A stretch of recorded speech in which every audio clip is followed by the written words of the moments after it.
I am Maya Sterling, 34 years old and a forensic accountant who specializes in investigating financial fraud.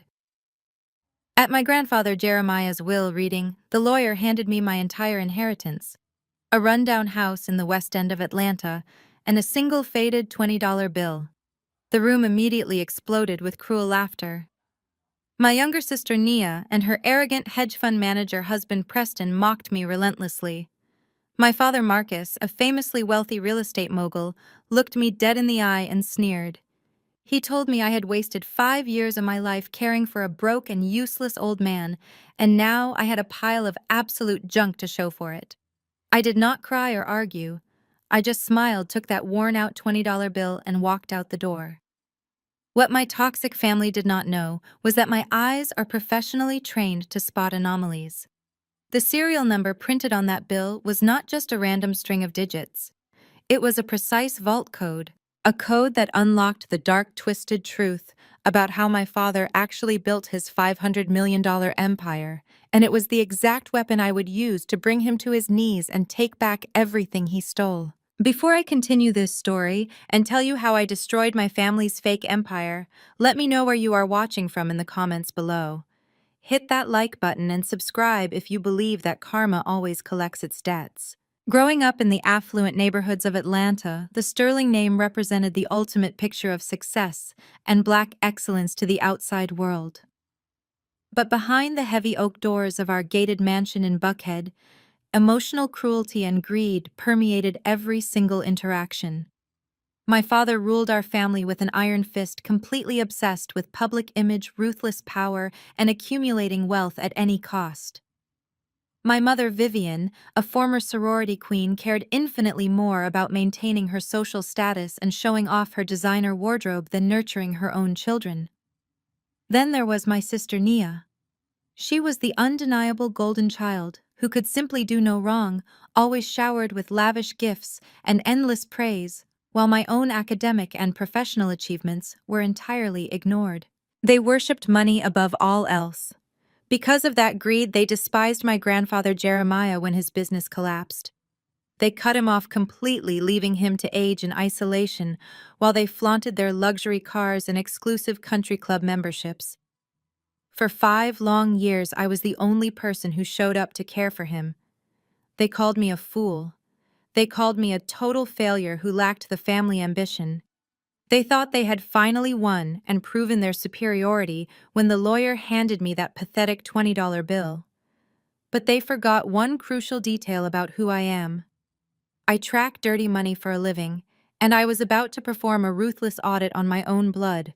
The heavy mahogany doors of the law firm closed with a dull thud, sealing us inside the conference room. The tension in the air was thick enough to choke on.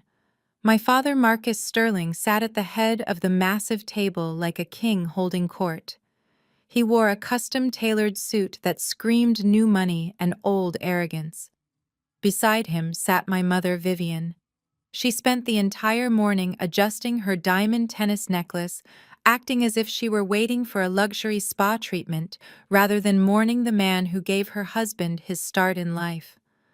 Across from me sat my younger sister, Nia. She was busy checking her reflection in the dark screen of her phone, thoroughly bored by the proceedings. Next to her was her husband, Preston. He was a white hedge fund manager who loved nothing more than to insert himself into our family business and explain high finance to me, completely ignoring the fact that I held a master's degree in forensic accounting. Mr. Harrison, the senior attorney handling the estate, cleared his throat and opened the thick leather folder resting in front of him. He pushed his glasses up his nose and began to read the legal jargon that would officially divide my grandfather Jeremiah's remaining worldly possessions. To my youngest granddaughter, Nia Sterling Davis. Mr. Harrison read, his voice completely devoid of emotion. I leave the sum of $2.5 million held in a generation-skipping trust alongside the deed to the vacation property in Hilton Head. Nia squealed loudly, clapping her hands together. Preston leaned back in his plush leather chair, crossing his arms with a highly smug expression. He looked at my father and nodded silently, acknowledging the wealth that had just been injected into his own household. Marcus beamed with pride. He looked at Nia as if she had earned that money through sheer hard work, rather than simply being born as his favorite child. I sat perfectly still, keeping my hands folded quietly in my lap. For 5 long years, while Nia was busy shopping in Paris, and Preston was playing the stock market, I was the only person who visited Grandpa Jeremiah. I was the one who managed his doctors, cooked his meals, and sat by his bed listening to his stories about the old days, building homes in Atlanta. My family had written him off as a complete failure the moment his original construction business went under. They treated him like a contagious disease, an embarrassment to the pristine, sterling legacy they loved to brag about at their exclusive country club dinners. To them, anyone who lost money was a moral failure. Mr. Harrison turned the page. The room grew uncomfortably quiet as he looked directly at me. To my eldest granddaughter, Maya Sterling, he read, pausing for a fraction of a second. I leave the residential property located on Oak Street in the West End district.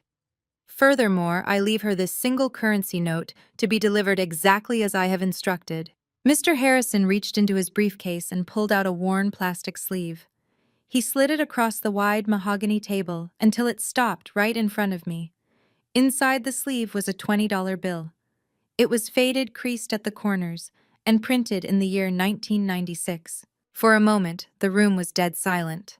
Then Preston burst into loud, obnoxious laughter. The sound bounced off the wood-paneled walls, harsh and grating. He slapped his hand against the table, his face turning red with amusement. "Well," Maya Preston chuckled, looking at me with pure condescension. "I guess that pays for a cup of premium coffee to drink in your new rat-infested shack. You better hold on to that 20 tightly. I hear the property taxes in the West End are going up now that real developers like your father are moving in." Nia giggled loudly, leaning her head onto Preston's shoulder. "I told you she was wasting her time playing nurse," she mocked. "All those weekends driving across town to feed him soup and she gets a piece of trash paper. You could have been working at a real corporate firm, Maya. Instead, you get a literal shack in a neighborhood that is falling apart." I did not react. I simply looked down at the bill. Through the clear plastic, the green numbers stared back at me. My father, Marcus, slammed his fist on the table. The sudden violence in his movement made the crystal water glasses rattle. His eyes were full of absolute disgust as he glared at me. "You threw away a brilliant career in financial auditing to wipe the chin of a useless, broke old man." He sneered, his voice dripping with venom. "I told you Jeremiah had nothing left. I told you he was a weak loser who did not know how to survive in the real business world. But you had to play the martyr. You had to act like you were better than us." Marcus stood up, leaning his heavy frame over the table toward me. "This family is built on power and wealth. We are the definition of success in this city, and you bring us a piece of garbage. You humiliate me, Maya. You are an absolute disgrace to the Sterling name. To walk out of a will reading with a $20 bill is a joke. You are a joke." Vivian finally stopped playing with her diamonds. She reached into her designer handbag and pulled out a crisp, folded legal document. She tossed it across the table. It landed right on top of the plastic sleeve holding my $20 bill. I looked down at the document. It was a property transfer agreement. "Your father's company is currently acquiring lots in the West End for a new commercial development," Vivian said, her voice ice-cold and commanding. "That rundown house you just inherited is sitting right in the middle of his planned parking structure. You have absolutely no money to renovate it, and you cannot afford the upkeep. You are practically bankrupt from playing caretaker." She pulled a silver pen from her purse and pushed it toward me. "Sign the paper," Maya Vivian demanded, her eyes narrowing into a vicious glare.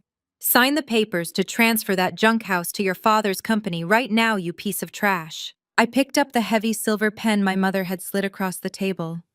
The silence in the room was absolute, pressing against my ears as the collective gaze of my family bored into my skin. They fully expected me to break. They expected me to submit, to sign away the only thing my grandfather had left me, just to appease their relentless greed. I held the cold metal of the pen for a moment, feeling the weight of their judgment. Then I stood up slowly. I did not raise my voice. I did not shed a single tear. I looked down at the property transfer document, placed the pen precisely in the center of the page, and gently pushed it back across the smooth mahogany surface. "I am not signing anything," I said quietly. My voice was steady, slicing through the heavy air like a perfectly sharpened blade. My mother gasped, clutching her chest, as if I had physically struck her. Marcus's face flushed a deep, dangerous shade of red.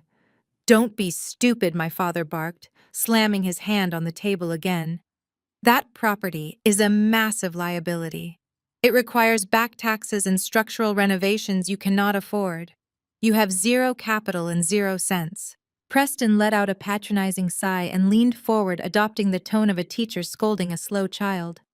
"Listen to your father, Maya," he said, adjusting his expensive silk tie. "You simply do not understand how commercial real estate leverage works in the real world. You are completely out of your depth here. Take whatever pennies Marcus is offering you for that shack before the city condemns it." I turned my attention entirely away from my parents and focused directly on my brother-in-law. Leverage. I repeated the word slowly, letting it roll off my tongue. "That is a very interesting word for you to use today, Preston. Tell me exactly how is the leverage over at Vanguard Capital Management working out for you this quarter?" Preston's smug smirk instantly faltered. The easy confidence drained from his posture and he sat up completely straight. "Because, as a forensic accountant, I make it my absolute business to read the obscure public filings that most people ignore." I continued, taking a step away from the table. "I noticed your flagship fund is down 32% over the last 4 months. You have been issuing margin calls like a desperate man. In fact, your liquidity is so terrible right now that you could not even secure a traditional bank mortgage for that new $3 million mansion in Buckhead." Nia scoffed loudly, crossing her arms defensively over her designer dress. "You are just bitter and jealous," she snapped, glaring at me with pure hatred. "Preston bought our new house entirely in cash. He had a record-breaking year on Wall Street." I looked at my sister with nothing but cold pity. "Nia, your husband did not buy that house," I said, keeping my tone deadly calm. "Dad did." Marcus stood up abruptly, pointing a trembling finger at me. "Keep your mouth shut right now, Maya." I ignored his command. "I saw the shadow corporate filings buried in the county clerk system," I said, my voice rising just enough to dominate the room. "Dad's holding company originated the loan. Preston used his failing hedge fund as collateral for a massive high-interest private loan from Sterling Real Estate. If Preston's fund collapses, which my mathematical models show it is on track to do by late November, Dad officially owns your house. Your perfect wealthy husband is completely broke, Nia. You are living on Daddy's secret credit line, heavily disguised to look like white corporate success." Nia let out a sharp gasp and turned wildly to Preston. His face had gone the color of chalk. He opened his mouth to speak, but absolutely nothing came out. Vivian stood up, her chair screeching violently against the hardwood floor. "How dare you speak to your sister and her husband this way?" she yelled, her flawless country club facade cracking completely. "You are just a bitter, jealous woman, making up horrible lies because you got nothing from this family but a pile of dirt and a worthless $20 bill. You are trying to destroy Nia's happiness out of pure spite." "I do not make up numbers, Mother," I replied without blinking. "Numbers are the only thing in this family that actually tell the truth." "I will ruin you," Marcus warned. His voice was a low, dangerous growl vibrating with genuine malice. "I will blacklist your name at every accounting firm in Atlanta. You will never audit another spreadsheet in this city. You will be unemployed and starving. Give me the deed to the West End property right now, and I will let you walk out of here." I reached across the table and picked up the plastic sleeve containing the faded $20 bill. I slipped it carefully into my handbag and snapped the gold clasp shut. The sharp click echoed loudly in the tense silence of the conference room. "My property stays with me," I said, looking my father directly in the eye. Then I turned my gaze back to Preston, who was gripping the edge of the table. "Enjoy your new mansion, Preston. I truly hope you did not illegally use client funds to cover the margin calls on those offshore tech stocks last Tuesday. The Securities and Exchange Commission has absolutely zero sense of humor about wire fraud." Preston swallowed hard, a visible bead of cold sweat forming at his temple. He knew that I knew his darkest secret. I turned my back on the people who shared my blood and walked confidently toward the heavy mahogany doors, leaving them to choke on the very lies they had built their perfect empire upon. The heavy mahogany doors clicked shut behind me. The humid Atlanta heat hit my face the moment I stepped onto the pavement. I did not look back at the law firm. I walked directly to my car and slid into the driver's seat. My fuel gauge was low, so I pulled into an upscale gas station just off Peachtree Street. I swiped my primary platinum card at the pump. A sharp beep echoed from the machine, followed by a bright red declined message. I frowned and pulled out my secondary corporate card. I swiped it again. Declined. I opened the banking application on my phone. Every single account tied to the Sterling family name, including the trust funds I had meticulously managed for my own consulting business, displayed a frozen status with a zero available balance. A text message illuminated my screen. It was from Marcus. It read, "You bite the hand that feeds you, you starve. Your credit lines are dead. Your accounts are locked. Give me the deed by morning, or I will make sure you cannot even buy a single loaf of bread in this city." He actually thought cutting off my access to his wealth would break my spirit. He assumed I was exactly like Nia, completely dependent on the Sterling bankroll to survive. He did not realize I had spent the last decade building a shadow network of offshore accounts and private investments using my independent auditing fees. I did not need his money to live. I paid for my gas using cash from my wallet and merged onto the highway. I drove straight out of the glittering high-rises of Buckhead and headed deep into the West End. This historic district was once the beating heart of Black culture and entrepreneurship in Atlanta. Now it was a brutal battleground for aggressive gentrification. It was constantly targeted by ruthless real estate predators, exactly like my father. I pulled up to Oak Street. The property my grandfather left me stood in stark contrast to the rapidly modernizing neighborhood around it. It was a dilapidated Victorian house. The paint was peeling in long gray strips. The front porch sagged heavily to one side, and the yard was a wild jungle of overgrown weeds. It looked exactly like the pile of absolute garbage my father claimed it was. I unlocked the heavy front door with the rusted brass key the lawyer had provided. The hinges screamed in loud protest. The air inside smelled of damp wood, thick dust, and forgotten memories. There was no electricity. The house had been abandoned for years. The only illumination came from the amber glow of a street lamp filtering through the cracked grime-covered window panes. I walked into the center of the empty living room. Every footstep echoed against the bare floorboards. I set my laptop down on an overturned wooden crate. I opened the screen, and the harsh bluish light bathed the decaying walls around me. I reached into my handbag and retrieved the plastic sleeve. I slid the $20 bill out and laid it flat next to my keyboard. I stared at the bill. Something about it felt completely wrong. Grandpa Jeremiah was a brilliant, meticulous man. He was a master of details who built entire neighborhoods from scratch. He never did anything by accident. He certainly would not leave his oldest granddaughter a random piece of paper as a final insult. I leaned closer, examining the green ink under the glow of my laptop screen. I turned the bill over, running my fingertips across the textured paper. Then my eyes locked onto the serial number printed in the corner. I pulled a small magnifying glass from my briefcase. It was a tool I regularly used to verify physical signatures on fraudulent financial documents. The serial sequence did not match standard Department of Treasury formatting. The font was slightly altered, and the alphanumeric sequence was entirely unnatural. It read FFB-1996-042-V. My forensic training kicked into high gear. My brain automatically began decoding the pattern. FFB stood for First Federal Bank. It was the exact financial institution where my grandfather had worked as a senior vault security director before Marcus destroyed his construction business. 1996 was the exact year his company was forced to file for bankruptcy. I typed the sequence rapidly into my secure encrypted database. My fingers flew across the keyboard as I ran a cross-reference on banking index codes from the late 90s.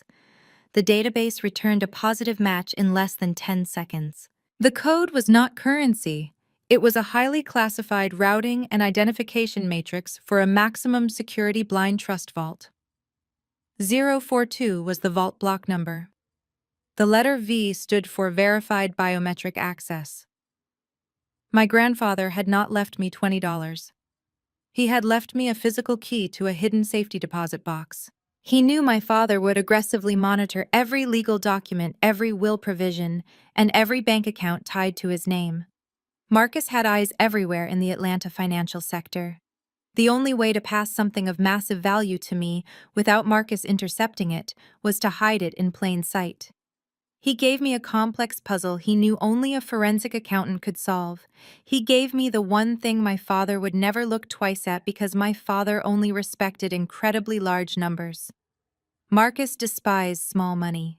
The sheer brilliance of my grandfather's strategy sent a massive rush of adrenaline through my veins. He had hidden something monumental inside that bank vault, something powerful enough to require this level of extreme secrecy. I reached out to grab the bill and pack up my laptop. I needed to get to First Federal Bank the moment their doors opened in the morning. But before my fingers could touch the paper, the solid oak floorboards beneath my boots began to vibrate violently. The cracked window panes rattled harshly in their wooden frames. A deafening mechanical roar tore through the quiet night air, shaking the entire foundation of the house. I snapped my head toward the front window. The blinding, aggressive yellow headlights of a heavy industrial vehicle pierced through the darkness of the living room. I heard the loud, unmistakable crunch of metal treads tearing up the overgrown front yard. A massive bulldozer had just driven straight onto my property, and its heavy steel blade was aimed directly at the front porch. The bulldozer engine roared, spitting thick black diesel smoke into the pale dawn sky. The sun was just barely beginning to crack over the Atlanta skyline, casting long, distorted shadows across the overgrown yard. The massive steel blade stopped less than 3 feet from the rotting wooden steps of the porch. The ground beneath my boots finally stopped shaking. The heavy door of the cabin swung open. Preston stepped out of the heavy machinery looking utterly ridiculous and dangerously arrogant. From where I stood on the porch, the angle made him look like a conqueror stepping onto foreign soil, but his pristine attire ruined the illusion completely. He was wearing a custom-fit Italian suit jacket over a crisp white button-down shirt paired with expensive designer jeans and spotless suede boots. The early morning mist clung to the fine fabric of his clothes. He jumped down his boots, landing heavily in the Georgia red clay. He looked up at me, his jaw set in a hard, superior line. He signaled to the burly construction crew behind him, 4 men in hard hats who looked entirely uncomfortable being deployed for an illegal demolition before sunrise. "Good morning, Maya Preston," called out his voice, dripping with condescension. The sound cut sharply through the humid morning air. "Marcus told me you might be stubborn. He sent me to handle the garbage disposal personally. It is time for you to pack up your little laptop and vacate the premises. This entire block is scheduled for immediate clearance." I calmly closed my laptop, ensuring the $20 bill was safely secured inside my leather briefcase. I slung the strap over my shoulder, stepped out through the broken front door, and stood on the edge of the sagging porch. "You do not have a demolition permit, Preston. The city zoning office does not open for another 3 hours, and the deed to this property is legally registered in my name. You are trespassing." Preston laughed, a sharp, dismissive sound that echoed off the empty houses down the street. He walked closer, stopping right at the edge of the rusted chain-link fence. He looked at me with the absolute certainty of a wealthy white man who had never faced a single consequence in his entire life. He loved to flaunt his status, treating the historic black neighborhood of the West End like it was nothing more than a monopoly board waiting to be conquered by him and my father. "Permits are for poor people, Maya. Marcus owns the zoning board. He owns the local precinct. Do you really think anyone is going to care if a condemned house in the West End gets knocked down a few hours early by a registered developer? You have absolutely no power here. You are just a bitter woman making a scene to get your daddy's attention." He reached into the inner pocket of his suit jacket and pulled out a leather checkbook. He uncapped a gold fountain pen and quickly scribbled across the paper. He tore the check from the binding and tossed it casually onto the wet, muddy ground at the bottom of the porch steps. "There is $50,000, he said, pointing at the dirt. "Pick it up. That is more money than you will make in 2 years auditing spreadsheets. Take the cash, go back to your rented apartment, and let the real adults handle the real estate business. Marcus is being generous. Do not push your luck, Maya. You do not want to see what happens when the Sterling family actually gets angry." I looked down at the slip of paper resting in the mud. I did not bend down. I did not break eye contact. Instead, I walked down the wooden steps, my boots crunching against the gravel. I stepped right over his pathetic check and walked directly in front of the massive rusted steel blade of the bulldozer.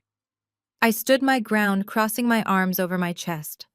I was less than an arm's length away from the heavy machinery. The driver in the cabin looked panicked and immediately took his hands off the controls. Preston frowned, his smug expression twisting into deep irritation. "Move out of the way, Maya. I am not playing games with you." "Neither am I," I replied, keeping my voice perfectly level. "Let us talk about your offshore accounts, Preston, specifically the shell company registered in the Cayman Islands under the name Apex Holdings. You established it exactly 3 days before my father publicly announced the acquisition of the downtown commercial district." Preston froze. The color drained from his face so fast he looked practically translucent in the morning light. The arrogant posture collapsed instantly. "As a hedge fund manager, you are bound by strict fiduciary duties." I continued, taking a slow step toward him. "But you used your father-in-law's advanced knowledge of commercial zoning changes to aggressively short-sell the stock of local retail businesses in that exact district. You knew they would be forced into bankruptcy by the new development plans. You traded on insider information, hid the illegal profits in Apex Holdings, and then used that dirty money to cover the massive margin calls your legitimate fund was bleeding." "You are out of your mind," Preston stammered, though his voice lacked any real conviction. He glanced nervously at the construction workers, terrified they were listening. "You have no proof of anything. You are just making up financial buzzwords to sound smart." "I am a forensic accountant, Preston. I do not make things up. I trace the money. I found the wire transfers routed through the dummy corporation in Delaware. I found the IP addresses matching your private home network in Buckhead. I found the exact timestamps of your trades perfectly correlating with my father's closed-door board meetings." I took another step closer to him, lowering my voice so only he could hear the absolute venom in my words. "I spent the entire night sitting in this dark, rotting house running the algorithms. I cracked your hidden ledgers. I have compiled a comprehensive 90-page dossier detailing every single federal crime you have committed over the last 4 years. It is fully encrypted and sitting in my outbox right now. The recipient is the Enforcement Division of the Securities and Exchange Commission." Preston swallowed hard. I could see the pulse beating wildly in his neck. His hands, which had been resting confidently on his hips just moments ago, were now trembling slightly at his sides. He looked back at his construction crew. They were watching him, waiting for an order. "If this bulldozer moves 1 single inch forward," I said, my voice echoing clearly in the quiet dawn air, "if a single blade of grass on my property is disturbed, I will hit send. The SEC will freeze every asset you manage by noon. The FBI will be at your $3 million mansion before dinner.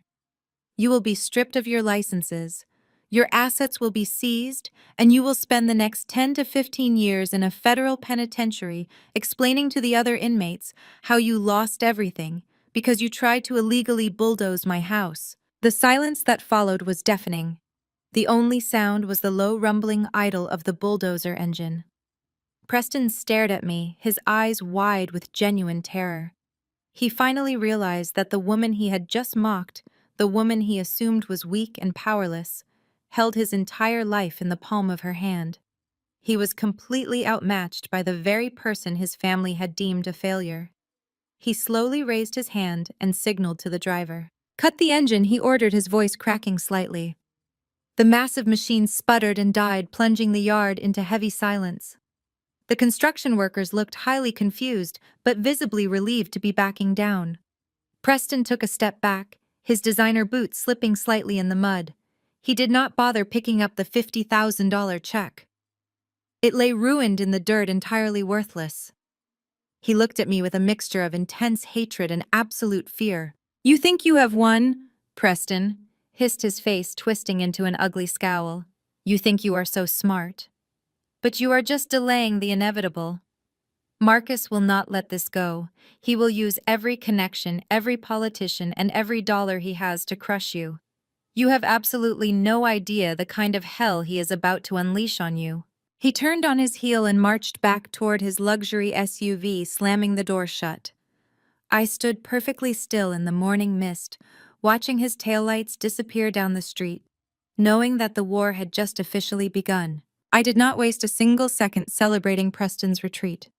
The moment his SUV turned the corner and disappeared from sight, I grabbed my briefcase, locked the heavy front door of the rotting house, and headed straight for my car. The morning sun was fully up now, casting a bright, unforgiving light over the city of Atlanta. I drove toward the financial district, my mind hyper-focused on the sequence of numbers printed on that faded $20 bill. FFB-1996-042-V. First Federal Bank. The imposing marble facade of First Federal Bank loomed ahead. I walked through the heavy revolving doors, the click of my boots echoing sharply across the polished granite floors. The air inside was heavily air-conditioned, sterile, and deliberately intimidating. I bypassed the standard teller lines and walked directly to the high-net-worth client services desk. A polished bank manager in a sharp navy suit looked up, his professional smile firmly in place. I did not give him my name. I simply slid the $20 bill across the pristine glass counter and stated that I was here to claim a legacy secure deposit box under a verified biometric mandate. The manager looked at the bill, then back at me with a hint of confusion. He picked up the note, inspected the unusual serial number, and his professional demeanor instantly shifted into high alert. He typed the sequence into his terminal. The screen flashed, and he immediately stood up, asking me to follow him. We walked past the bustling lobby and descended a sweeping staircase into the subterranean levels of the bank. The temperature dropped noticeably with every step. The warm, inviting atmosphere of the upper floors vanished, replaced by stark fluorescent lighting and thick concrete walls. We reached a massive circular steel vault door. The manager swiped his security badge, entered a code, and the heavy gears engaged with a loud mechanical thud. The thick steel door slowly swung open, revealing rows upon rows of polished metal deposit boxes. He led me down a narrow, cold aisle to section 042. He inserted his master key into the left side of the lock. "Now I need your biometric verification," he stated smoothly, gesturing to a small digital scanner mounted flush against the steel wall. I placed my right index finger on the glowing green glass. A red laser swept over my fingerprint. For a tense moment, nothing happened. Then a sharp mechanical click echoed through the silent vault. The system had accepted me. Grandpa Jeremiah had registered my biometric data years ago, likely when I was a teenager, opening my first checking account under his supervision. He had been planning this exact moment for decades. The manager pulled the long, heavy metal box from the wall, placed it on a rolling cart, and escorted me to a private, soundproof viewing room. He closed the solid door behind him, leaving me completely alone in the silent, windowless space. I sat down at the small metal table and took a deep breath. The air in the room felt incredibly thin. I reached out and lifted the hinged lid of the deposit box. I half expected to find stacks of hidden cash-bearer bonds or perhaps a collection of rare diamonds. Instead, the box was almost entirely empty. Resting at the very bottom of the cold steel container was a single yellowed manila folder and a modern encrypted flash drive. There was no wealth here. There was only information. I pulled my laptop from my briefcase, booted it up, and inserted the flash drive. A password prompt immediately appeared on the screen. Without hesitation, I typed in the serial number from the $20 bill. The encryption software accepted the code, and a massive directory of files flooded my screen. I opened the yellowed manila folder first. It contained fragile, fading bank statements, original property deeds, and internal corporate memos dating back 25 years. The letterhead belonged to Sterling Builders, my grandfather's original construction firm. I began cross-referencing the physical documents with the digital files on the flash drive. As a forensic accountant, I read spreadsheets the way other people read novels. Numbers tell a story, and the story unfolding before my eyes was one of absolute horrifying betrayal. For my entire life, my father, Marcus Sterling, had aggressively marketed himself as the ultimate self-made man. He graced the covers of business magazines, gave arrogant speeches about black excellence, and boasted about building his $500 million real estate empire entirely from scratch. He always claimed that my grandfather Jeremiah was a weak, incompetent businessman who drove Sterling Builders into bankruptcy through poor management, forcing Marcus to step in and save the family name. The files on the screen proved that narrative was a complete and utter lie. 25 years ago, Sterling Builders was highly profitable. Grandpa Jeremiah had secured massive contracts to develop residential neighborhoods across Atlanta. But Marcus, who was acting as the chief financial officer at the time, had systematically drained the company dry. I clicked through pages of shadow ledgers and hidden wire transfers. Marcus had forged my grandfather's signature on dozens of high-interest corporate loans. He then funneled that borrowed capital into a complex web of offshore shell companies that he secretly controlled. When the loans inevitably defaulted, Sterling Builders collapsed under the crushing weight of the artificial debt. The bank seized everything my grandfather had spent his entire life building. But the bank did not hold the properties for long. The documents revealed that Marcus used the very money he had embezzled to buy back his father's seized assets at rock-bottom foreclosure prices. He legally washed the stolen capital, rebranded the stolen properties under his newly formed holding company, and officially launched his own real estate empire. My father did not build his wealth from the ground up. He cannibalized his own flesh and blood. He destroyed his father's reputation, pushed him into forced bankruptcy, and left him to die in disgrace, all while using the stolen funds to buy luxury cars, designer clothes for my mother, and fund the lavish lifestyles of his favorite children. A cold, hard fury settled deep into my bones. The sheer scale of the sociopathic greed was staggering. Marcus had built his pristine, untouchable reputation on the shattered remains of a good man. He had paraded his stolen wealth around Atlanta, demanding respect and obedience from everyone, while secretly knowing he was nothing more than a common thief in a tailored suit. I stared at the glowing screen, the damning financial records reflecting in my eyes. My grandfather had gathered every single piece of evidence needed to send his own son to federal prison. But Jeremiah had loved Marcus too much to destroy him. He had chosen to suffer in silence rather than tear his family apart. But I was not Jeremiah. I did not possess his boundless forgiveness, and I certainly did not care about protecting the Sterling family image. Marcus had called me a disgrace. He had tried to demolish my property and threatened to starve me out of my own profession. He thought he was an untouchable titan of industry.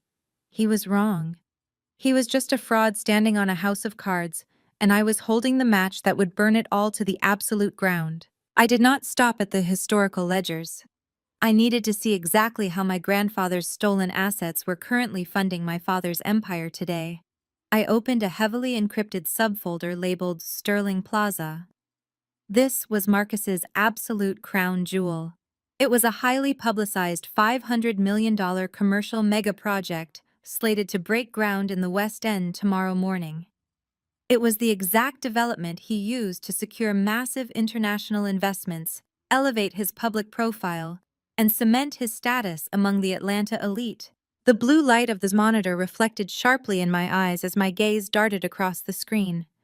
I scrolled rapidly through hundreds of pages of complex property deeds, city zoning permits, and convoluted holding company structures. I tracked the corporate capital flowing directly from Marcus's primary accounts into a secondary land acquisition firm called Oak Street Development. He had used this specific shell company to aggressively buy up all the surrounding real estate in the West End, effectively suffocating my grandfather's rotting Victorian house. He genuinely believed that bullying me into signing away my single pathetic inheritance would hand him the very last piece of the puzzle. He assumed the rest of the land was already safely in his pocket. But Grandpa Jeremiah was a master builder who knew exactly how to lay an unbreakable foundation. He knew his relentlessly greedy son would eventually try to seize the entire neighborhood. Decades ago, long before the forced bankruptcy that ruined his reputation, Jeremiah had quietly transferred the primary deeds of the Central West End properties into an impenetrable legal fortress. He created an ironclad blind trust. I pulled up the most recent acquisition records.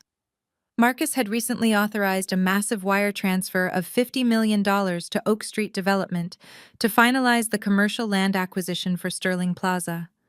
He thought he had successfully purchased every single square inch of the construction site from independent local sellers. He was spectacularly wrong. Oak Street Development was not an independent vendor at all. It was a dummy corporation set up by my grandfather specifically to trap my father in his own blind ambition. Marcus had carelessly paid $50 million of investor capital into a trust that he had absolutely zero legal control over. My fingers flew across the keyboard as I cracked the final layer of security on the trust documents. I opened the primary beneficiary designation file. My heart hammered against my ribs as I read the notarized legal deed. There was only one single name listed as the sole proprietor of the trust: Maya Sterling. The sheer magnitude of the revelation hit me with the force of a freight train. My father did not own the land beneath his $500 million vanity project. I did. I owned the dirt. I owned the air rights. I owned the very foundation upon which Sterling Plaza was supposed to be built. Marcus had already secured hundreds of millions in overseas investments based on the entirely fraudulent claim that he held a clear, undisputed title to the construction site. If he swung a sledgehammer or moved a single piece of earth tomorrow morning without my explicit legal consent, he would instantly be committing massive commercial wire fraud against every single one of his international financial backers. My father looked at me in that conference room and saw a pathetic failure holding a torn $20 bill. In reality, I held the absolute lifeblood of the Sterling real estate empire in the palm of my hand. I could completely crush his carefully constructed legacy and trigger a catastrophic federal investigation with a single phone call to the city zoning board. The power dynamic had not just shifted, it had entirely reversed. I owned Marcus Sterling. A sharp, jarring ringtone suddenly shattered the dead silence of the subterranean bank vault. I jumped slightly in my metal chair, the sudden noise cutting sharply through my intense focus. I glanced down at my cell phone resting on the cold steel table. It was not Marcus or Preston calling to deliver another arrogant threat. The caller ID flashed a high-priority emergency alert from the senior partner at my own independent forensic accounting firm. I answered the call immediately, keeping my eyes locked on the undeniable proof of my ultimate leverage displayed brightly across the laptop screen. I expected a routine client update. Instead, the voice on the other end of the line was frantic, breathless, and deeply apologetic. My business partner delivered a piece of news that threatened to tear my entire counterattack apart before I could even make my first move. My father had already anticipated a brutal fight, and he had just struck a devastating preemptive blow to ensure I could not fight back. "Maya, we have a catastrophic problem." My senior partner David stammered through the speaker. His voice was trembling, entirely devoid of the sharp confidence he usually carried into the courtroom. The sterile steel walls of the vault seemed to tilt sharply as his words hit me, throwing my entire sense of balance completely off axis. I gripped the edge of the metal table to steady myself, feeling the sudden dizzying drop of the room. "I am listening, David. Tell me exactly what happened," I demanded, keeping my voice perfectly flat. "Your parents just dropped a nuclear bomb on this agency," he said, his breathing erratic. "Your mother used her charity board connections to leak a massive scandal to the local press, and your father called in favors with 3 different superior court judges. They filed an emergency ex parte injunction against you at 8 o'clock this morning. They are suing you for severe elder financial abuse, Maya. They submitted a fabricated psychological evaluation claiming Jeremiah suffered from advanced dementia, and they are accusing you of manipulating him in his final years to steal his assets." My blood ran absolute ice. Elder abuse. It was the most despicable reputation-destroying charge a forensic accountant could possibly face. Marcus and Vivian were not just trying to take my property, they were trying to annihilate my entire professional existence. David swallowed hard, the panic radiating through the phone line.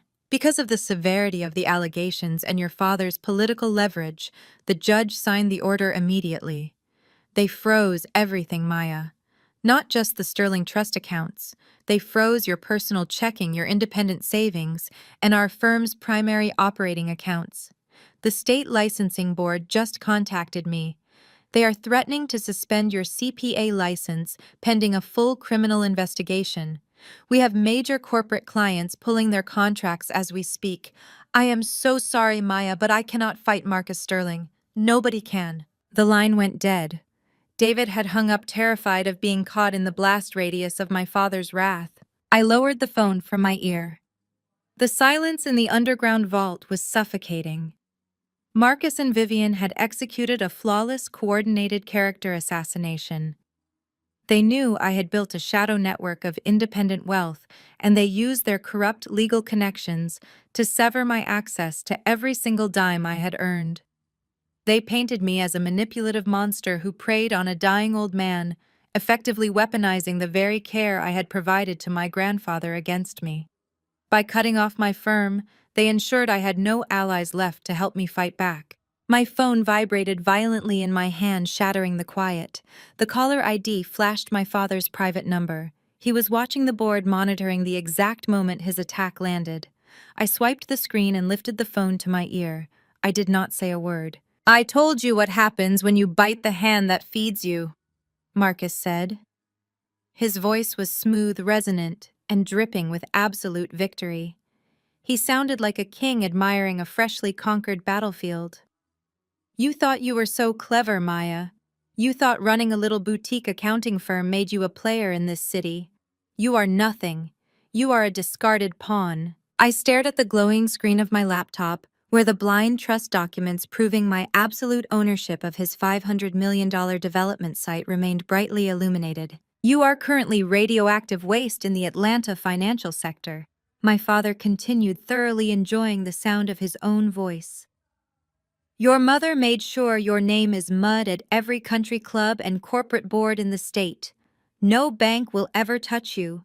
No client will ever hire you again.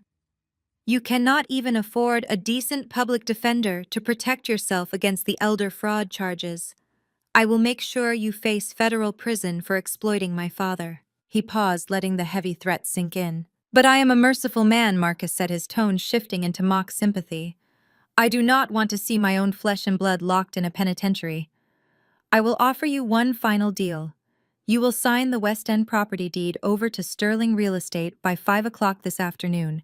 You will hand over that piece of junk house to my demolition crew. If you do exactly as you are told, the lawsuit will quietly disappear. The injunction will be lifted, and your accounts will unfreeze. You can go back to your pathetic little life. But if you refuse me again, I will personally make sure you are disbarred, completely bankrupted, and locked in a jail cell before the weekend." He waited for me to beg. He expected me to cry, to apologize, to surrender completely to his overwhelming power. He thought he had successfully backed me into a corner with absolutely no way out. He thought I was just a terrified girl desperately clutching a worthless $20 bill. A slow, cold laugh rumbled in my chest. It bubbled up my throat and echoed sharply against the thick steel walls of the bank vault. The sound was not hysterical or defeated. It was dark, amused, and utterly lethal. "What is so funny?" Marcus demanded, his confident tone faltering for a fraction of a second. I looked at the digital deed on my screen. I looked at the $50 million trap my grandfather had set, the trap my father had blindly walked right into. Marcus had just handed me the perfect justification to destroy him without a single ounce of mercy. "You woke up the wrong person," I said. I ended the call. The heavy double doors of the Piedmont Country Club ballroom swung open, yielding to the polished brass handles pushed by 2 uniformed staff members. I did not hesitate for a single second. I stepped over the threshold, letting the heavy, suffocating atmosphere of Atlanta high society wash over me. The Sterling annual charity gala was in full swing. It was my parents' ultimate vanity project, a glittering masterclass in performative philanthropy designed to convince the world that the Sterling family was the absolute pinnacle of generosity and success. The room was a sprawling sea of conservative black tuxedos, charcoal suits, and muted champagne evening gowns. It was a carefully curated aesthetic of old money discretion. I tore straight through that aesthetic. I wore a floor-length crimson silk gown with a daring asymmetrical neckline and a high slit. The fabric moved like liquid fire around my legs with every step I took. I did not walk like a woman who had her bank accounts frozen that morning. I walked like a woman who owned the entire building. Marcus had specifically instructed the front gate security to permanently revoke my access to the country club. He thought his little court order had effectively exiled me from elite society. But my father consistently underestimated the power of my professional network. I did not use a family pass to get through the heavily guarded entrance. I walked in on the arm of my top forensic audit client, Jonathan Pierce. Jonathan was a reclusive tech billionaire who rarely attended these ostentatious events, making his presence a massive coup for any gala host. When the security detail saw his platinum VIP credential, they practically bowed. Jonathan offered me a knowing, razor-sharp smile, patted my hand, and smoothly detoured toward the private bar, leaving me a wide-open path to execute my completely uninvited arrival. A live string quartet played a sophisticated classical arrangement in the corner, providing a wealthy soundtrack to the clinking of crystal champagne flutes. I glided past the towering ice sculptures and the lavish floral arrangements, my eyes scanning the room for my targets. It did not take long to find them. They were holding court exactly where I expected them to be, right in the dead center of the ballroom, surrounded by the most influential politicians and socialites in the city. My mother, Vivian, stood beneath a massive crystal chandelier. She wore a heavy diamond necklace that sparkled aggressively under the lights, her posture rigid with practiced elegance. She was currently entertaining a circle of wealthy doctors, wives, and local judges, her voice projecting just loudly enough to ensure everyone nearby could hear her boasting. "We are just overwhelmingly blessed," Vivian announced to the captive audience, her tone dripping with artificial humility. Preston just closed another record-breaking quarter on Wall Street, bringing so much incredible capital into the city. And my sweet Nia is balancing her luxury lifestyle with such effortless grace. They recently closed on the most spectacular $3 million property in Buckhead. Marcus and I are deeply proud of how they uphold the Sterling standard. Tomorrow morning is the groundbreaking for Sterling Plaza, and it is going to be the crowning achievement of our family legacy. I kept walking, closing the distance between the grand entrance and her little circle of sycophants. The crimson silk of my dress caught the light, demanding immediate attention. In a room strictly dedicated to blending in, I was a blaring siren. Heads began to turn. The polite, low hum of sophisticated conversation started to fracture. It began as a ripple at the back of the room and quickly swelled into a wave of sharp, distinct whispers. Eyes darted toward me, widening in shock.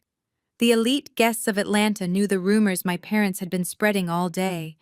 They had heard the vicious lies about my supposed mental breakdown, the whispers about elder abuse, and the sudden dramatic legal injunction against me. They expected me to be hiding in shame. They certainly did not expect me to crash their sacred sanctuary looking like absolute royalty. The physical reaction from my family was immediate and spectacular. Vivian caught a flash of red in her peripheral vision. She turned her head, and her camera-ready smile shattered into a million jagged pieces. The color drained so rapidly from her face that she looked physically ill. Her perfectly manicured hand gripped her champagne flute with such intense force, I thought the delicate crystal would shatter in her palm.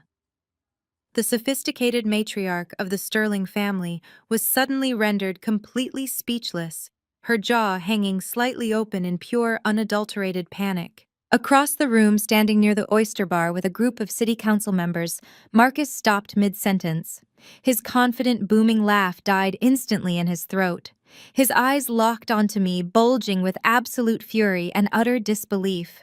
He had spent the entire morning executing a ruthless legal strategy to destroy my life, strip my professional credentials, and freeze every single dollar I possessed. To him, my presence here was a mathematical impossibility. I was supposed to be completely crushed. I was supposed to be begging for his mercy in the dark. Seeing me standing here dripping in crimson silk and unapologetic confidence was a direct, fatal glitch in his perfect matrix of control. The string quartet kept playing, but the silence in the immediate vicinity of the Sterling family was deafening. The crowd instinctively parted, creating a wide, clear path between me and my mother. I offered her a bright, lethal smile, raising my chin slightly. I could practically see the gears grinding in her head as she desperately tried to figure out how to maintain her pristine public image while forcefully ejecting her own daughter from the room. Before Vivian could formulate a single word, another figure violently broke through the crowd.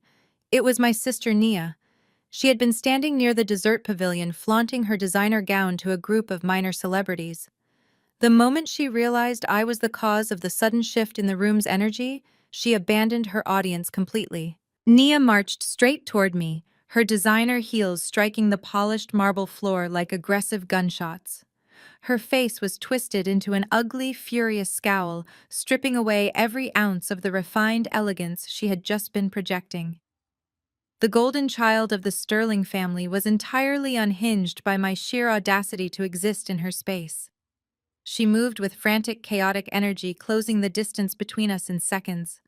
Her eyes were blazing with the desperate, violent intent to publicly humiliate me and forcefully reestablish her dominance.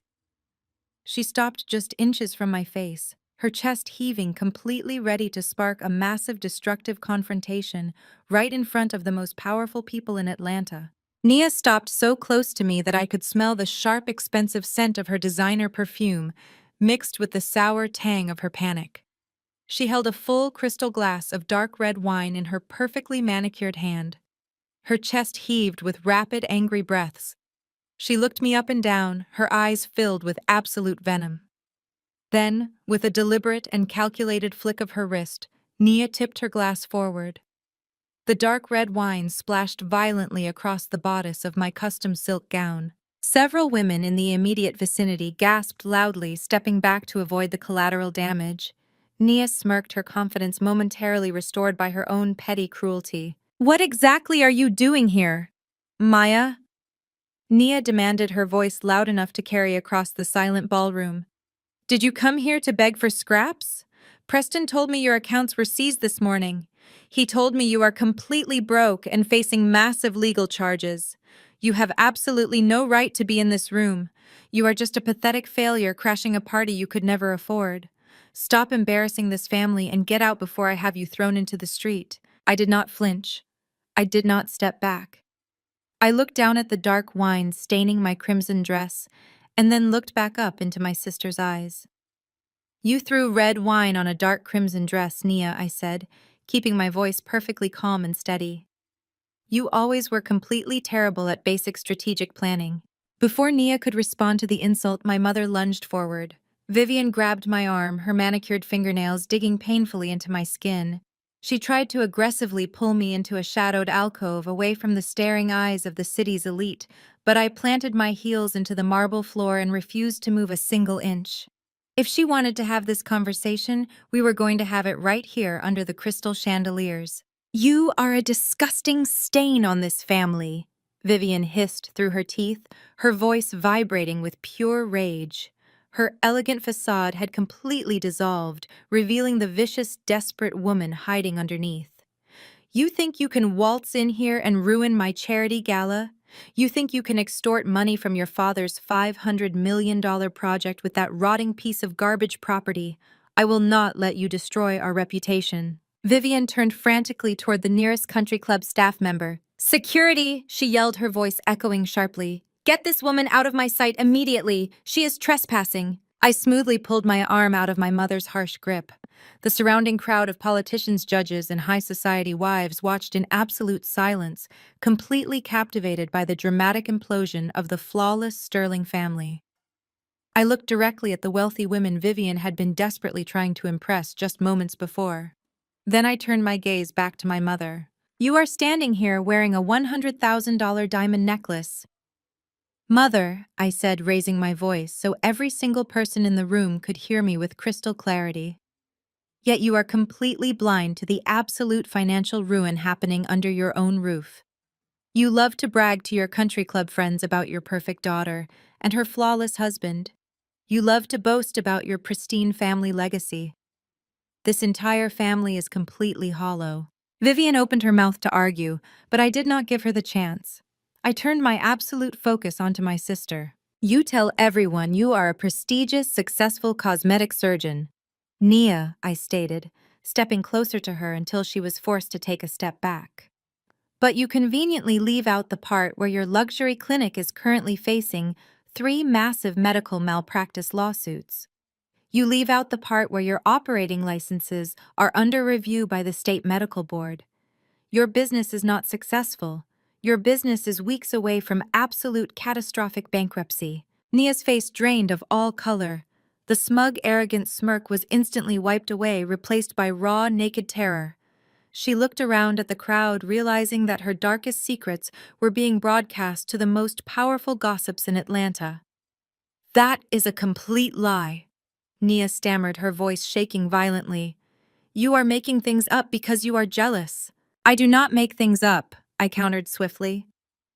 Where do you think you got the $500,000 emergency bailout loan last month, Nia? Did you really think Preston secured that funding for you?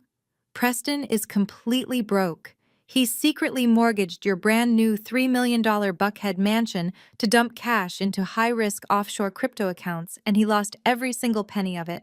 A loud collective gasp rippled through the crowd of elite guests. Whispers erupted immediately. Vivian staggered backward as if I had physically struck her, one hand flying up to clutch her diamond necklace. The flawless illusion of the Sterling family was disintegrating right in front of her eyes, and there was absolutely nothing she could do to stop the bleeding. That emergency loan you took to keep your clinic doors open did not come from a traditional bank. I continued, my voice ringing with total authority. It was disbursed by an anonymous private equity firm based out of Delaware. My private equity firm. I originated that loan, Nia.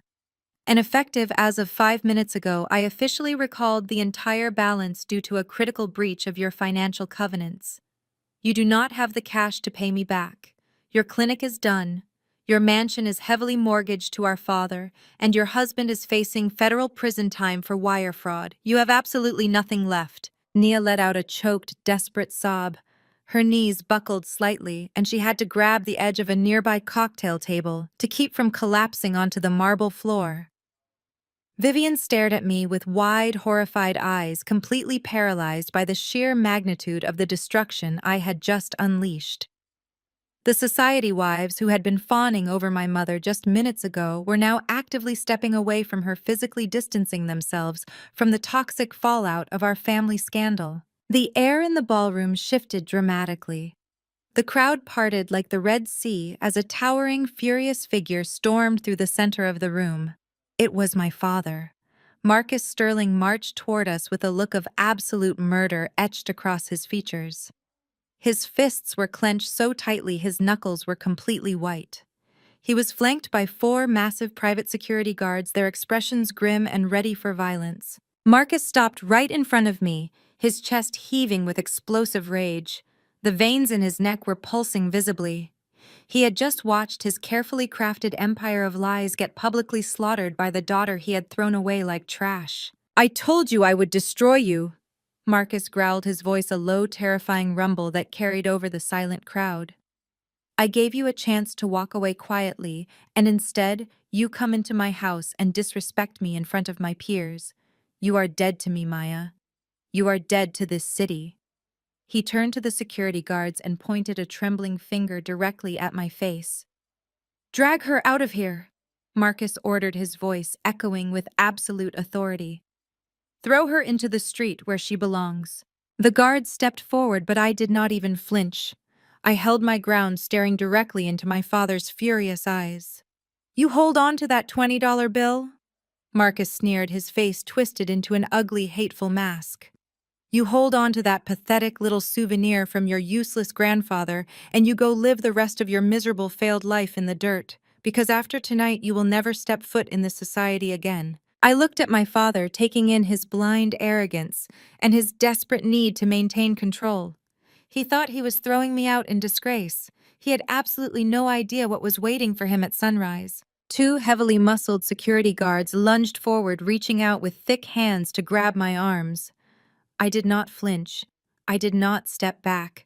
I simply turned my head and shot them a look so incredibly sharp and commanding that they actually froze in their tracks. "Do not touch me," I stated. My voice was quiet, yet it carried the absolute authority of a woman who held the fate of every single person in this room. I will walk out of here on my own, but first, I have a message for my father. The ballroom was entirely paralyzed. A slow, sweeping glance across the room revealed the horrified faces of Atlanta's elite. City council members, real estate moguls, and high society matriarchs stood perfectly still, their mouths slightly parted in shock. The illusion of the untouchable Sterling family was completely shattered, pieces of their fake perfection scattered across the polished marble floor. I turned back to Marcus, letting a slow, calculated half-smile form on my lips. I stepped directly into his personal space, forcing him to look down at me. The veins in his neck were still pulsing with explosive rage, but I could see a tiny flicker of confusion deep in his eyes. He expected me to scream. He expected me to cry, to beg for my reputation, or to publicly plead for my frozen bank accounts. Instead, I was completely at peace. I was standing in the very center of his destruction, and I had never felt more powerful. "You are absolutely right, Father," I said, keeping my tone light and conversational. "I am going to hold on to that $20 bill. I am going to hold on to it very tightly. You have worked so incredibly hard to build your legacy. You spent decades of ruthless ambition crushing anyone who stood in your way. You stepped on the back of your own father to build your fortune, all leading up to tomorrow morning." I reached up and smoothly brushed a non-existent piece of lint from his expensive tuxedo lapel. He stiffened, thoroughly repulsed by my touch but too stunned by my calm demeanor to push me away. "Tomorrow is the grand groundbreaking ceremony for Sterling Plaza." I continued, my voice echoing clearly in the dead silence of the country club. $500 million of international investment capital. The mayor will be there. The national press will be there. It is the absolute pinnacle of your entire life. I just wanted to take this public opportunity to personally congratulate you on such a monumental achievement. Marcus narrowed his eyes, his heavy brow furrowing in deep suspicion. He was actively trying to find the hidden trap in my words. He searched my face for any sign of sarcasm or defeat, but I kept my expression flawlessly pleasant. He thought my frozen assets had completely neutralized me. His supreme arrogance blinded him to the reality of the situation. "In fact, I am so incredibly proud of your massive commercial development that I have arranged a very special gift for the ceremony tomorrow," I said, taking a deliberate step back to admire his stance. "I am going to have this gift delivered right to the main podium just as you cut the ribbon. I promise you, Marcus, it is a gift that will guarantee your name is remembered in this city for the rest of history. Make sure you smile for the cameras." Marcus sneered, letting out a harsh, dismissive scoff. He truly believed these were just the empty, petty threats of a defeated woman. But while Marcus puffed his chest out with blind confidence, Preston reacted entirely differently. I shifted my gaze past my father and locked eyes with my brother-in-law. Preston was a Wall Street vulture. He understood the lethal precision of a forensic auditor.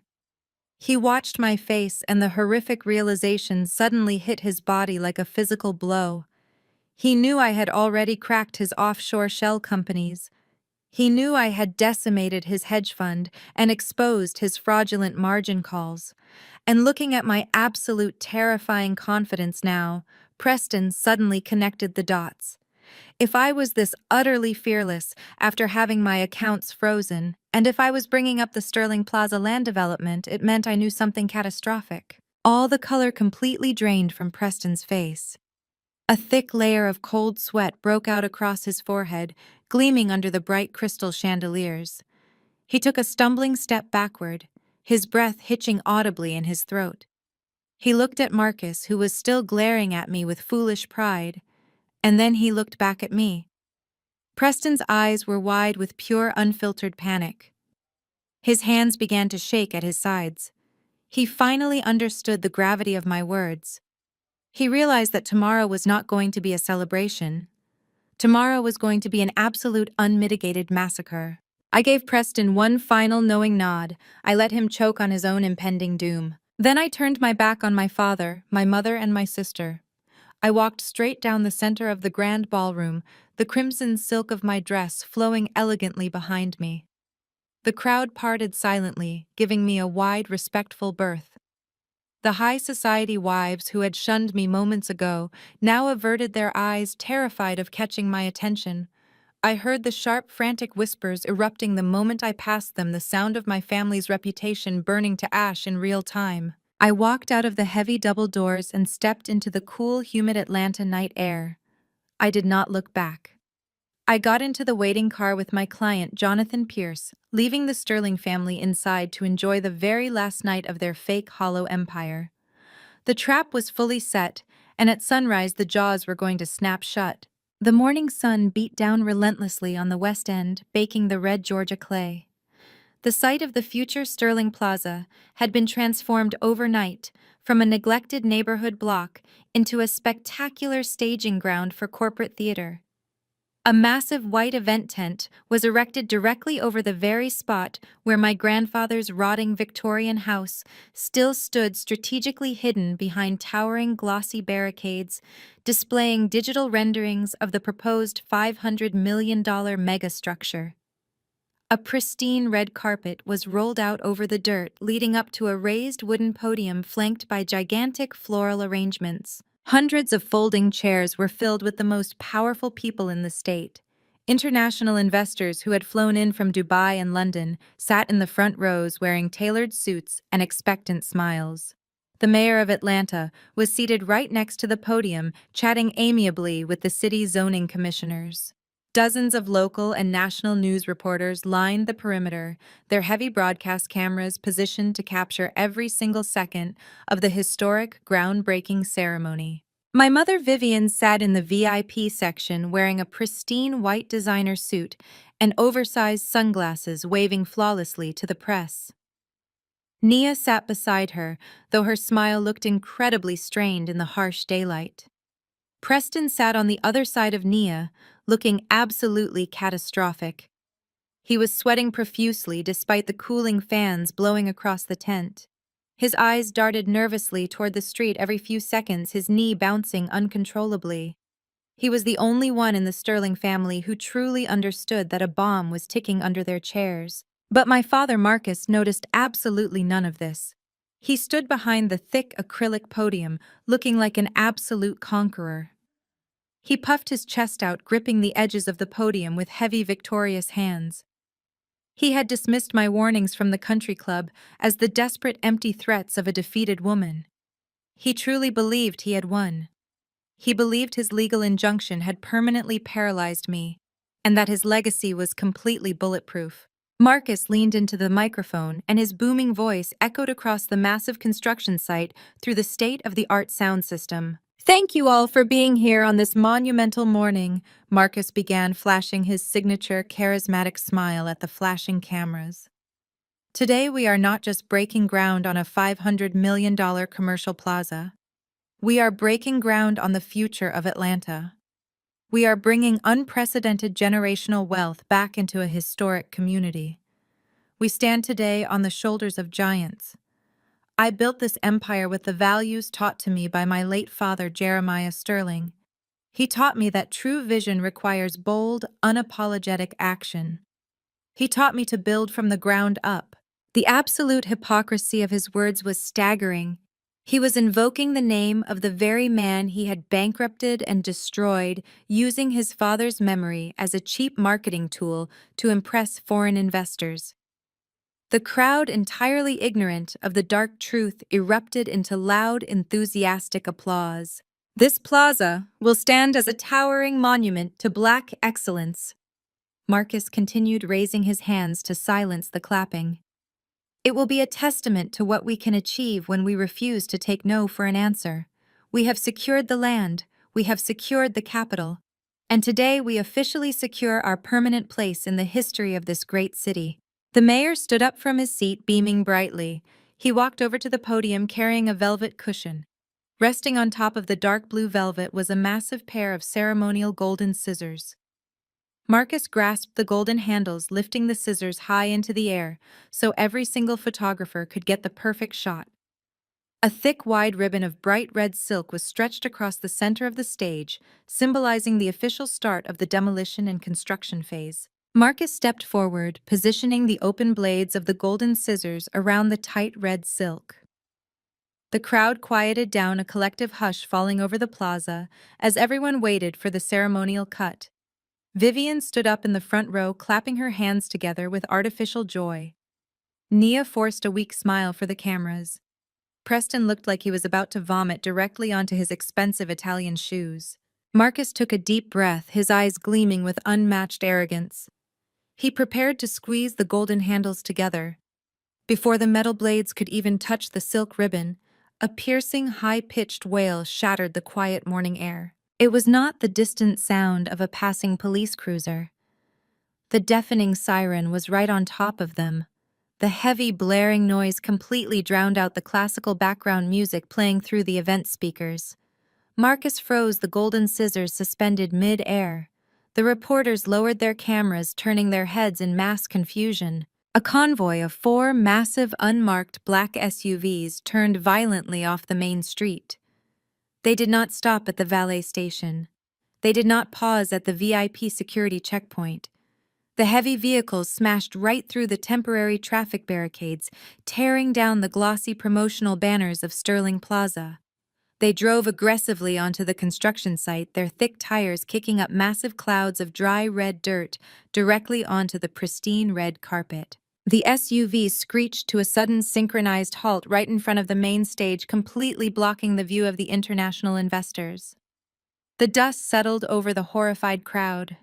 The blaring sirens were abruptly cut off, plunging the construction site back into a tense, suffocating silence.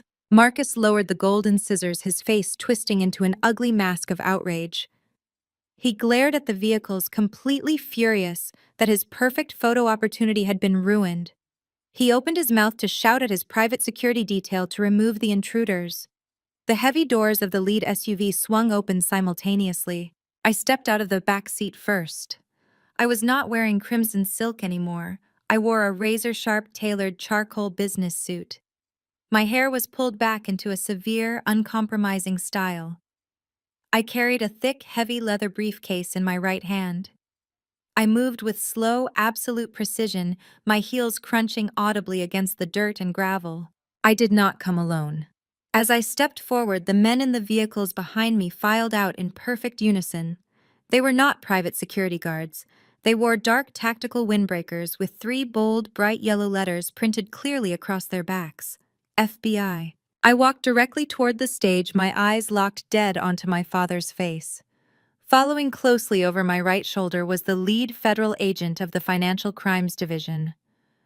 Walking purposefully over my left shoulder was a man whose face was instantly recognizable to every single politician and investor sitting in the VIP section. It was the State Attorney General. The massacre I had promised at the country club had officially arrived. I walked straight up the center of the red carpet, my eyes locked relentlessly on my father. The heavy silence of the crowd amplified the sound of my heels striking the wooden steps of the stage. As I ascended the platform, the entire background seemed to shift and warp around me, the towering promotional banners and the breathless faces of the city elite blurring into a singular, hyper-focused moment of absolute reckoning. Marcus took a stumbling step backward, the heavy golden scissors slipping from his grasp and clattering loudly against the wooden floorboards. "What is the meaning of this?" Marcus bellowed, his voice cracking with a mixture of rage and sudden blinding panic. He turned wildly toward the private security guards lining the perimeter of the tent. "Get her off this stage right now. Remove these people from my property." Nobody moved. The private security guards took one look at the federal agents flanking me and immediately stepped back, lowering their hands and completely abandoning their billionaire boss. The state attorney general stepped up onto the platform right behind me, his expression grave and uncompromising. "Nobody is removing anyone, Marcus." The attorney general stated, his voice projecting clearly, without the need for a microphone. "We are here to execute a federal warrant, and you are going to listen to exactly what this young woman has to say." Marcus turned pale, his jaw going entirely slack.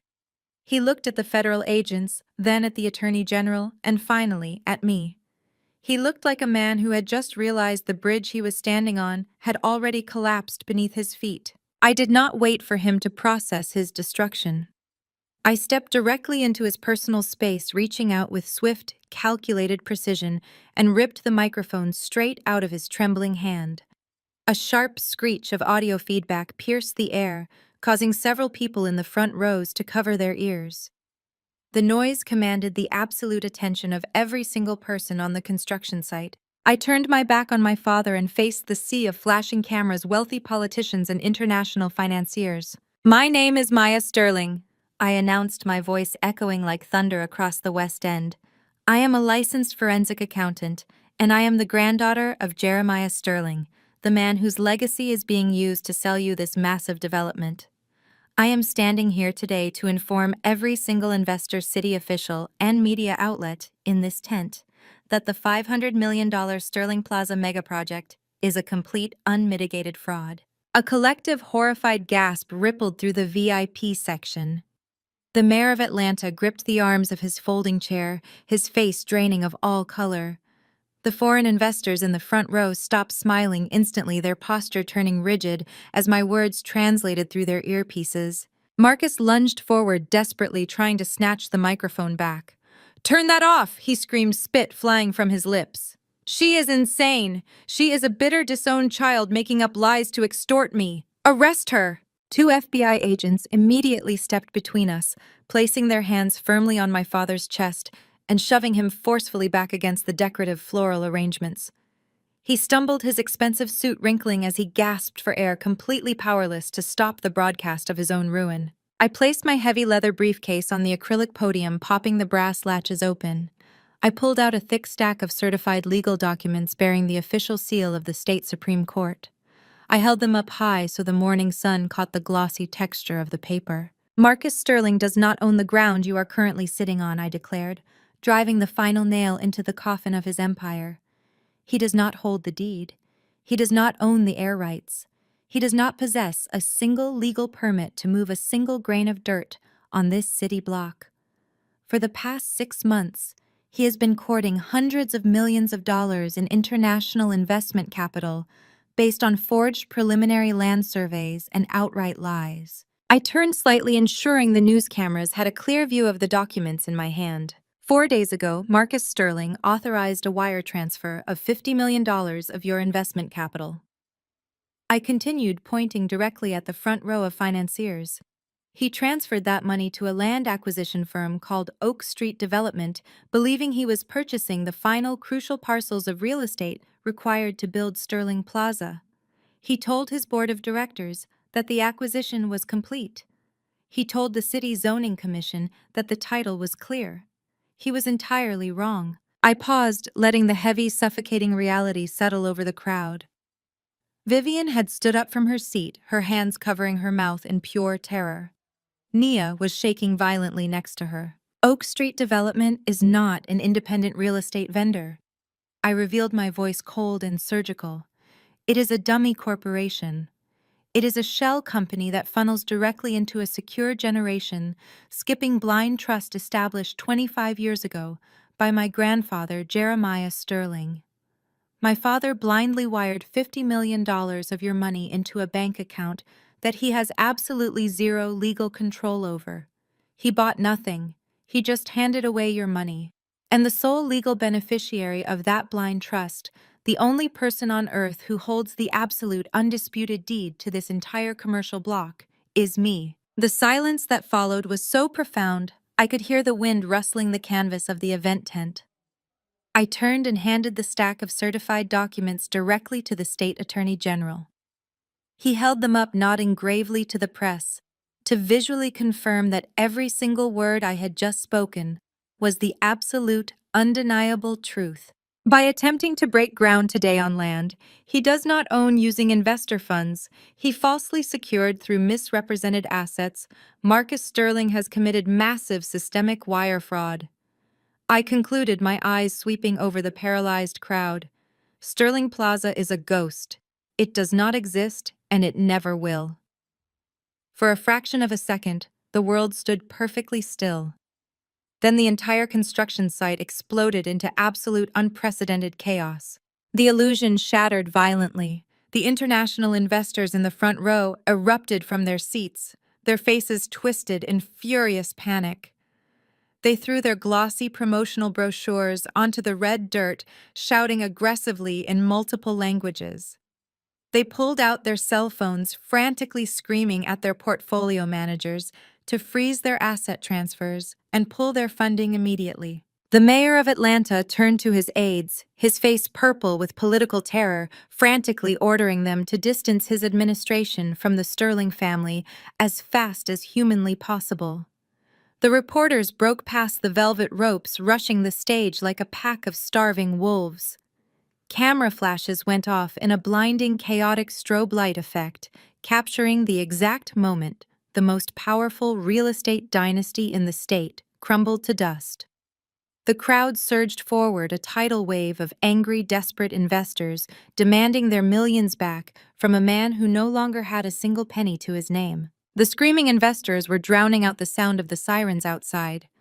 I stood completely still at the acrylic podium, letting the tidal wave of absolute panic wash over the stage. I watched Marcus shrink under the furious assault of his former financial backers. He raised his hands, desperately trying to placate men who had just realized their millions were gone, but his voice was entirely lost in the roar of the mob. I was not finished. The destruction of Sterling Plaza was merely the appetizer.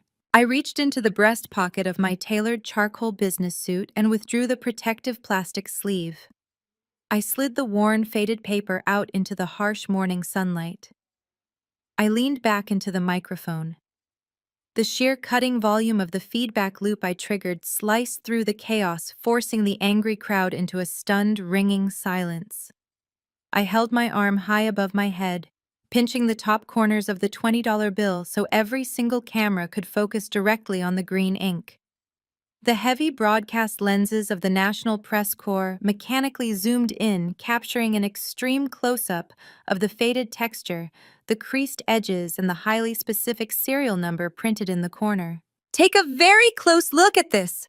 I commanded, my voice slicing through the humid Georgia air with absolute authority. 4 days ago, my father handed me this exact $20 bill at my grandfather's will reading. He laughed in my face.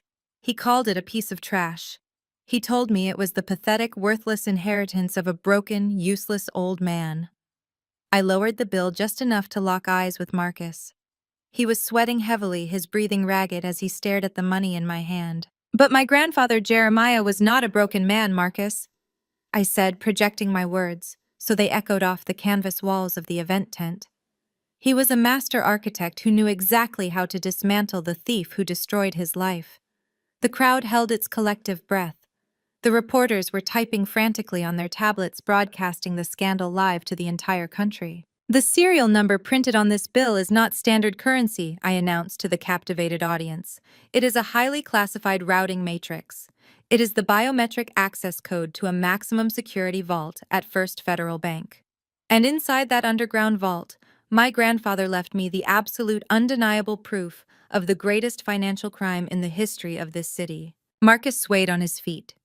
He took a heavy, desperate step toward me, but the federal agent standing at the edge of the stage immediately stepped forward, forcing him back with a stern warning. "For 25 years, Marcus Sterling has stood on stages, exactly like this one, claiming to be the ultimate self-made man," I said, turning my gaze back to the investors and politicians. "He has sold you all the myth of black excellence built from the ground up.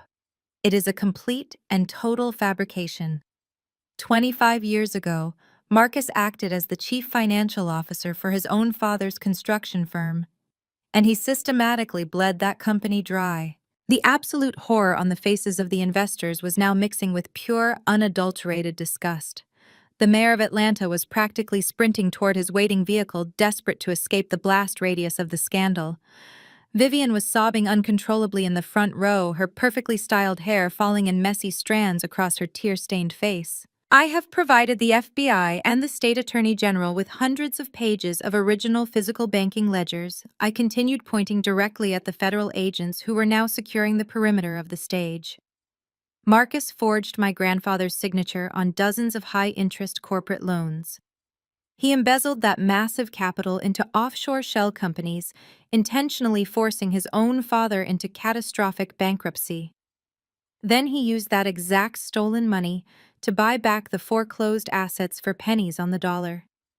He did not build the sterling real estate empire, he cannibalized his own blood to steal it. Because the initial seed capital for sterling real estate was obtained through federal wire fraud and forgery, I declared, my voice ringing with total finality. Every single asset acquired subsequently is legally classified as the proceeds of a crime.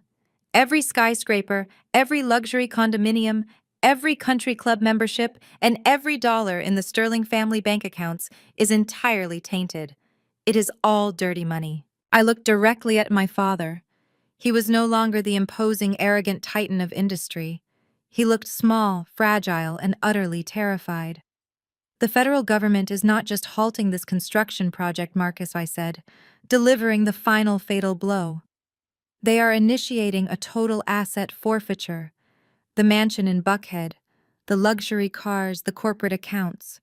Everything is being seized by the Department of Justice today. You have absolutely nothing left. Marcus let out a choked, guttural gasp. His hands flew up to his chest, clutching tightly at the fabric of his expensive suit.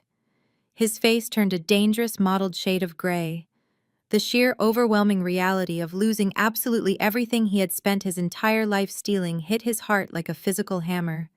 He staggered backward, his knees buckling beneath him. He hit the wooden floorboards of the stage hard, gasping for air, looking up at me with wide, panicked eyes. He was finally experiencing the exact same helplessness and humiliation he had inflicted on my grandfather decades ago. While Marcus collapsed, the rest of the family was thrown into a state of absolute survival panic. Nia was screaming, dropping to her knees next to her mother. But my eyes darted to the right, catching a sudden frantic movement near the edge of the VIP section. It was Preston. The arrogant hedge fund manager had just realized that a total federal asset forfeiture meant his own deeply compromised financial records were about to be ripped wide open by the FBI. His illegal margin calls, his offshore crypto accounts, and his insider trading were permanently tied to the Sterling family's dirty money. If Marcus went down, Preston was going to be dragged right down into the abyss with him. Preston did not try to help his wife. He did not check on his father-in-law. He turned his back on the Sterling family entirely and bolted. He shoved a high society wife out of his way, sprinting desperately toward the rear exit of the white event tent, hoping to slip away in the chaos and make it to his luxury SUV. He burst through the canvas flaps, sprinting into the bright sunlight of the construction site, his designer shoes kicking up clouds of red dust. But he did not make it more than 10 feet. Before Preston could even reach the gravel parking lot, 3 towering men wearing dark tactical gear stepped directly out from behind a row of portable construction barricades. They moved with lethal synchronized precision, completely cutting off his only escape route. Preston slammed on the brakes, his suede boots skidding uselessly in the red Georgia clay. He spun around frantically looking for another exit, but 2 more federal agents flanked him from the side, their hands resting firmly on their duty belts.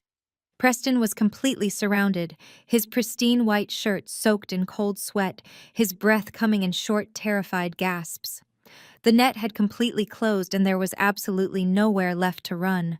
The lead federal agent stepped out from the shadow of the barricades, pulling a pair of heavy steel handcuffs from his tactical belt. Preston Davis, you are under arrest for severe federal wire fraud, insider trading, and international money laundering, the agent stated. His voice rang out over the chaotic noise of the fleeing investors and the blaring sirens. You have the right to remain silent. Anything you say can and will be used against you in a court of law. Preston did not fight back. He did not demand to call his expensive corporate lawyers. The arrogant, untouchable Wall Street manager completely and utterly collapsed. His knees hit the red dirt, ruining his custom-tailored Italian suit. He openly sobbed, his chest heaving with violent, pathetic gasps as the cold steel clamped tightly around his wrists. He looked back at me, tears streaming down his face, silently begging for a mercy he never once showed to anyone else. I simply stared back with a perfectly blank expression. The agents dragged him away, his expensive suede boots dragging uselessly through the thick mud. From the main stage behind me, a blood-curdling scream tore through the humid morning air. Nia had just watched her entire fake, luxurious reality get thrown forcefully into the back of a federal transport vehicle. She scrambled down the wooden steps of the platform, her designer heels snapping off under her weight, causing her to stumble face first into the dirt. She crawled toward the barricades, screaming her husband's name. Her heavy makeup smeared across her face in thick, dark streaks, completely ruining her flawless cosmetic enhancements. The golden child of the Sterling family was absolutely hysterical. She turned her furious, tear-stained face toward our parents, screaming that they had ruined her life. She realized in that exact moment that her $3 million Buckhead mansion was gone. Her cosmetic surgery clinic was bankrupt. Her husband was going to federal prison, and she was left with absolutely nothing but the designer dress on her back. She thrashed in the dust, completely stripped of her superiority, while the national news cameras captured every single second of her spectacular downfall. I turned my attention back to the stage. The VIP section was completely empty now. It had been rapidly abandoned by every single politician, judge, and foreign investor who wanted to avoid being photographed near the epicenter of the scandal. The only people left on the platform were the federal agents, my fallen father, and my mother. Vivian was trembling violently. The heavy $100,000 diamond necklace around her throat suddenly looked like a literal noose. As I took a slow, deliberate step toward her, the vicious, controlling matriarch completely broke. The woman who had proudly called me a disgusting stain on the family just last night dropped heavily to her knees, right there on the hard wooden floorboards. Vivian reached out with shaking hands, her manicured fingers desperately grasping at the hem of my charcoal suit trousers. "Maya, please," she sobbed, her voice cracking with sheer, unadulterated terror. "You are my daughter. You are my sweet, beautiful girl. We are family. Please do not do this to us. Tell them to stop. Tell the agents it is a massive misunderstanding. We can fix this together. We can share the trust fund. I will give you anything you want. Just please have mercy on your mother." I looked down at the woman who had spent 34 years treating me like a disease. I looked at the woman who had actively tried to freeze my bank accounts, destroy my professional license, and throw me into a federal prison just 24 hours ago. There was absolutely zero warmth in my chest. I did not feel a single ounce of pity or hesitation. "Yesterday morning I was radioactive waste," I said, keeping my voice perfectly level and icy cold. "Yesterday, I was a bitter, jealous failure who deserved to starve in the street. You tried to destroy my entire professional existence because I refused to sign away my grandfather's legacy. You do not get to call me your sweet daughter now just because my boot is resting firmly on your throat." I smoothly pulled my leg back, forcing her hands to drop empty to the wooden floor. I reached into the breast pocket of my suit jacket and pulled out the faded, creased $20 bill, the very same bill they had used to humiliate me at the will reading. The exact physical key that had unlocked their total and complete destruction. I held the bill out over her trembling form and let it slip from my fingers. The paper fluttered gently through the humid air and landed squarely on the floorboards, coming to rest right in front of my mother's knees. "Take it," I commanded, my voice carrying the uncompromising weight of absolute finality. "This is all this family has left." Vivian stared down at the $20 bill, her sobs echoing loudly across the empty VIP tent. She knew I was right. The federal asset forfeiture would strip her of her mansion, her jewelry, her bank accounts, and her prestigious country club memberships. She was going to be left completely destitute, publicly shamed, and entirely alone. Behind Vivian, 2 federal agents hauled Marcus Sterling to his feet. His face was a ghastly shade of gray, His breathing was heavily labored, but he was completely conscious enough to witness the absolute end of his life.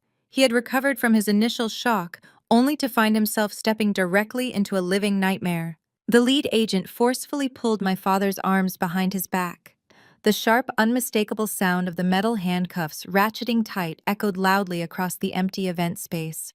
The sound cut through the noise of the construction site like a sharp blade. Marcus did not look like a titan of industry anymore.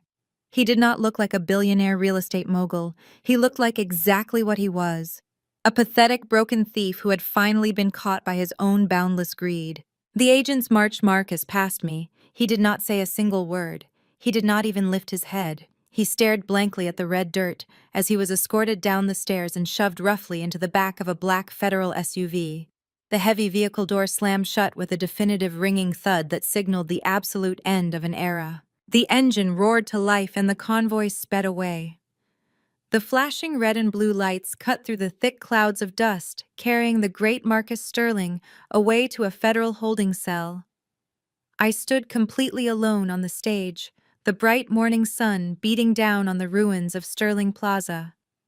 The long, terrifying nightmare of the Sterling Empire was officially over, and the air in Atlanta had never felt so incredibly clean. The dust from the construction site eventually settled, and when it did, it buried the Sterling family legacy permanently. I am sitting back in my own living room now, the warm amber lighting reflecting off the polished mahogany of my favorite leather armchair. I take a slow, quiet sip of my Earl Grey tea, enjoying the absolute undisturbed peace of my house. The frantic flashing of camera lenses and the chaotic sirens are a thing of the past. The storm has completely passed, and the aftermath is exactly what I promised it would be. Marcus Sterling's federal trial was the most highly publicized media circus in Atlanta's history. The United States Department of Justice did not show a single ounce of mercy. When the prosecution presented the physical banking ledgers recovered from my grandfather's blind trust vault, the entire courtroom sat in stunned silence. The $20 bill was logged into the official court record as Exhibit A, the undeniable key that unlocked a 25-year-old conspiracy of wire fraud, embezzlement, and money laundering. My father tried to use his signature charm on the jury.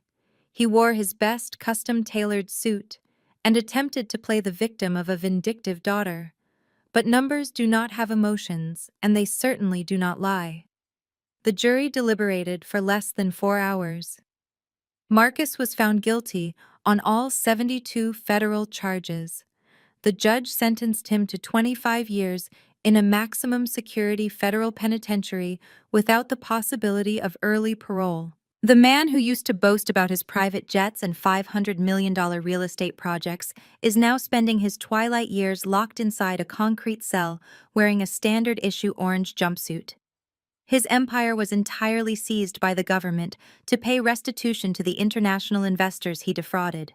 Preston Davis, the arrogant hedge fund manager who loved to explain finance to me, broke faster than anyone else. The moment he was placed in an FBI interrogation room, his superior attitude evaporated. He openly wept and desperately tried to cut a plea deal by throwing my father entirely under the bus. He handed over all of his encrypted hard drives, hoping the Securities and Exchange Commission would go easy on him. His cowardice did not save him. The SEC permanently revoked all of his trading licenses and seized every single offshore account he had hidden in the Cayman Islands. Preston was sentenced to 8 years in federal prison for massive insider trading and securities fraud. For a man who used to throw a temper tantrum if his morning espresso was poured at the wrong temperature, federal prison is a daily, excruciating nightmare. His career is permanently dead, and his reputation on Wall Street is a complete laughingstock. The fallout for my sister Nia was a spectacular display of poetic justice. With her husband locked in a federal cell and the Sterling family bank accounts completely drained by government seizures, her fake luxury lifestyle imploded overnight. The bank formally foreclosed on her $3 million Buckhead mansion. I was told she screamed at the repo men when they arrived to tow away her customized Mercedes SUV. Her cosmetic surgery clinic, already drowning in malpractice lawsuits, was shuttered by state medical regulators. Left with absolutely zero income and mountains of aggressive debt, the golden child of the Sterling family was forced to file for Chapter 7 bankruptcy. All of her high society friends, the women she used to drink champagne with at exclusive charity galas, instantly blocked her phone number. They dropped her the second her credit card started bouncing. Naya now lives in a tiny, noisy one-bedroom apartment outside the city perimeter. She takes the public bus to work as a receptionist at a discount dental clinic. The woman who once threw a glass of red wine on my custom silk dress now spends her days filing paperwork for minimum wage, entirely forgotten by the elite circles she sacrificed her soul to impress.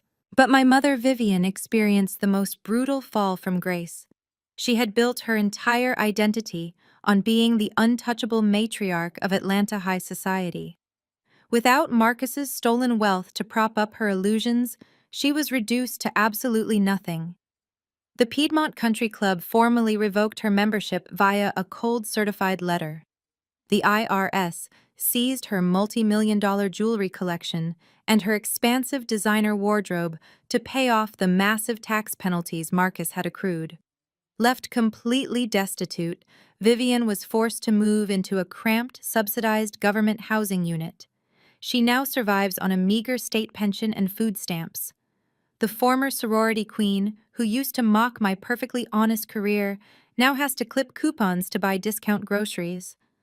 I heard through mutual acquaintances that she wears large sunglasses and a scarf when she goes to the local supermarket, desperately terrified that someone from her old life might recognize her standing in the clearance aisle. The society wives who used to hang on to her every word now cross the street to actively avoid making eye contact with her. She traded her soul for a $100,000 diamond necklace, and now she has absolutely zero dignity, zero wealth, and zero family left to manipulate. The absolute destruction of their fake reality brings me an incredible sense of closure. They spent 34 years trying to convince me that I was a failure because I refused to conform to their toxic, greedy standards. They thought they could strip me of my inheritance, freeze my bank accounts, and parade my destruction in front of the world. They failed spectacularly. Every single person who actively participated in tearing down my grandfather's legacy and trying to ruin my life received exactly what they deserved. The universe balanced the scales, and the karma was absolute. I take another slow sip of my tea, sinking deeper into the soft leather of my chair. The house is quiet, safe, and completely mine. The hypocrites have been eradicated from my life, and I am the only one left standing. I set my empty teacup down on the saucer. The quiet peace of my living room gently fades away, replaced by the vibrant, pulsing energy of the city. The view shifts to the heart of the West End district under a bright, cloudless sky. A slow, sweeping glance captures a massive, beautifully designed modern brick and glass building. It stands proudly on the exact footprint where my grandfather's rotting Victorian house once sat. Carved into the polished stone near the grand entrance are thick, bold silver letters. The Jeremiah Sterling Business Support Center. Marcus had planned to pave over this rich historic neighborhood to build a soulless concrete parking structure and a high-end retail plaza. He wanted to erase the local culture completely just to cater to international billionaires. When I officially took control of the blind trust, those very same foreign investors crawled back to me. They flooded my office with frantic phone calls and massive bouquets of apology flowers. They offered me hundreds of millions of dollars to simply authorize my father's original blueprints and walk away quietly. They thought everyone had a price. They thought I was just as greedy as the man who raised me. I turned down every single one of their offers and formally banned them from ever doing business on my property again. My grandfather Jeremiah was never just a construction worker. He was a visionary who cared deeply about his people. He originally bought this land decades ago because he wanted to create an incubator for young Black entrepreneurs. He knew how brutally hard it was for minorities to secure fair commercial loans from traditional banks. He wanted to build a sanctuary where raw, unpolished talent could meet actual tangible opportunity. Marcus destroyed that noble dream out of pure selfish greed 25 years ago. I finally brought it back to life. I walk through the heavy glass doors of the center today, and the atmosphere instantly buzzes with electric ambition. The sprawling facility is a state-of-the-art commercial hub designed specifically to uplift the community. The ground floor features heavily subsidized premium retail storefronts exclusively reserved for local startups. I pass by a bustling bakery owned by a young woman who was previously denied 3 different bank loans. Across the hall is an independent bookstore celebrating local authors and a vibrant community art gallery showcasing the brilliant work of neighborhood kids. The upper floors house collaborative tech workspaces, legal aid clinics, and financial advising offices. I moved the headquarters of my own forensic accounting firm directly into this building.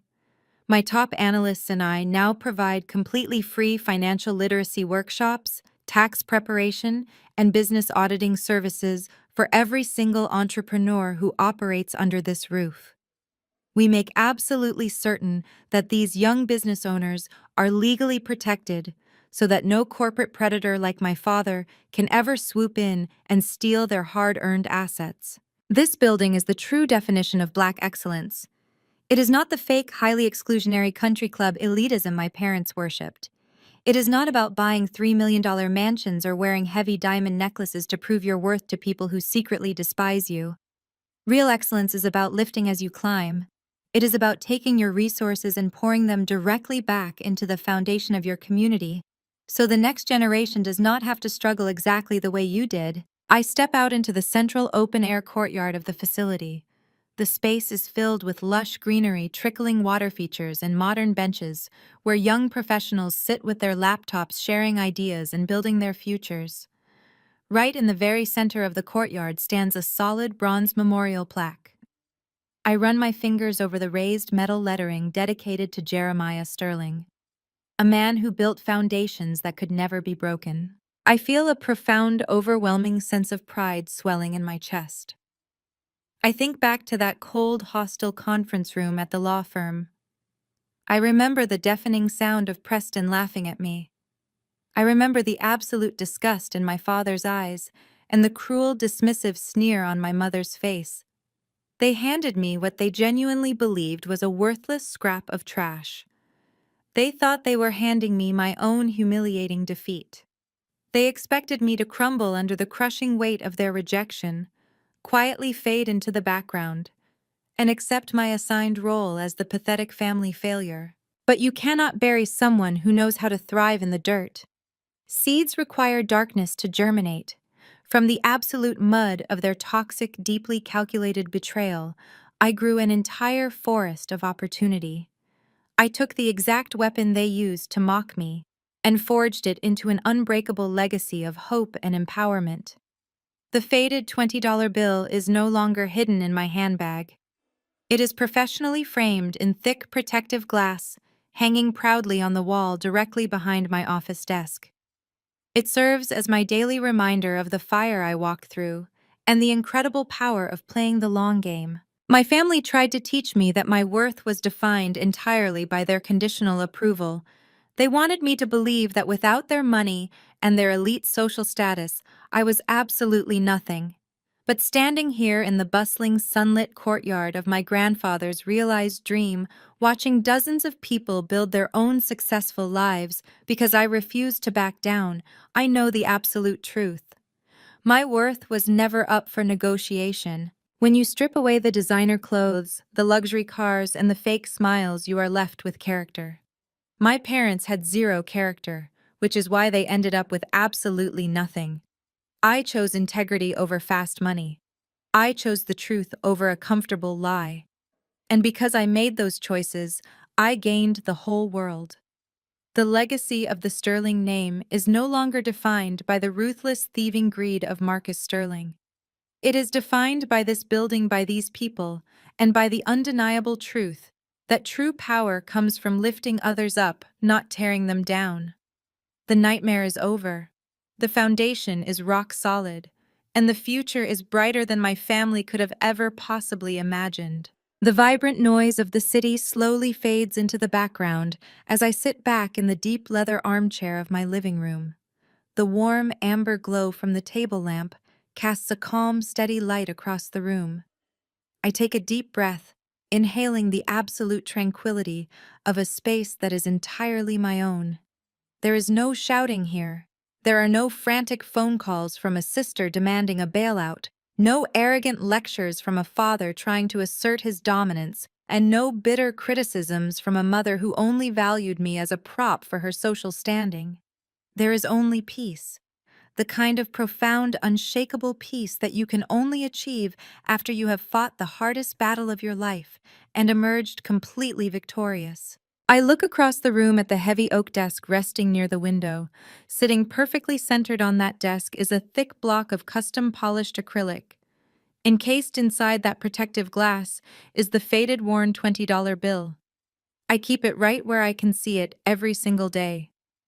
When my father slid that piece of paper across the mahogany table at the law firm, he genuinely believed he was handing me my ultimate humiliation.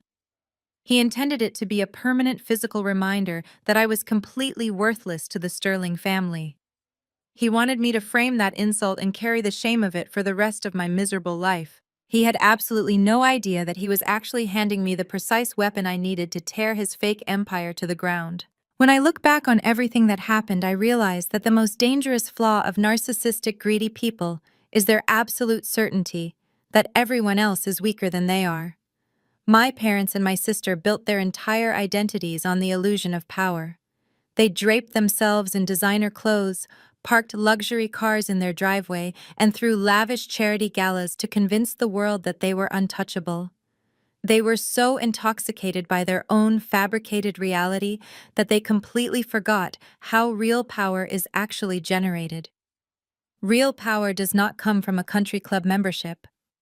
Real power comes from knowing the truth, understanding the numbers, and having the sheer uncompromising discipline to strike only when the trap is perfectly set. For years, they called me the family disappointment because I refused to play their game. I refused to marry for status, and I refused to conform to a hollow definition of Black excellence that required stepping on the throats of your own community. They thought my empathy for my grandfather made me a weak target. They thought my quiet observation meant I was ignorant. But what they failed to understand is that when you isolate the scapegoat of the family, you do not break them. You teach them how to survive independently in the dark. You teach them how to see every single crack in your foundation. I did not just spend my life auditing corporate financial statements. I spent my entire life auditing their character, and they were completely bankrupt long before I ever froze their assets. There is a profound lesson in all of this one that extends far beyond real estate and trust funds. We are often conditioned to believe that family loyalty is an absolute, unbreakable obligation. We are told to forgive the unforgivable simply because we share the same blood. We are pressured to sit at toxic dinner tables, swallow vicious insults, and shrink ourselves down just to keep the peace. But peace that requires your own destruction is not peace at all. It is a hostage situation. If you are watching this right now and you resonate with my story, I want you to listen to me very carefully. If you are the black sheep of your family, if you are the one who is constantly belittled, underestimated, and cast aside, do not let their bitter narrative dictate your self-worth.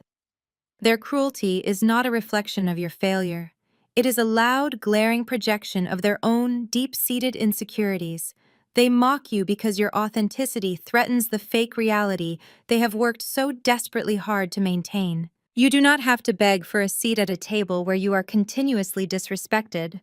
You have the power to walk away and build your own table. Educate yourself.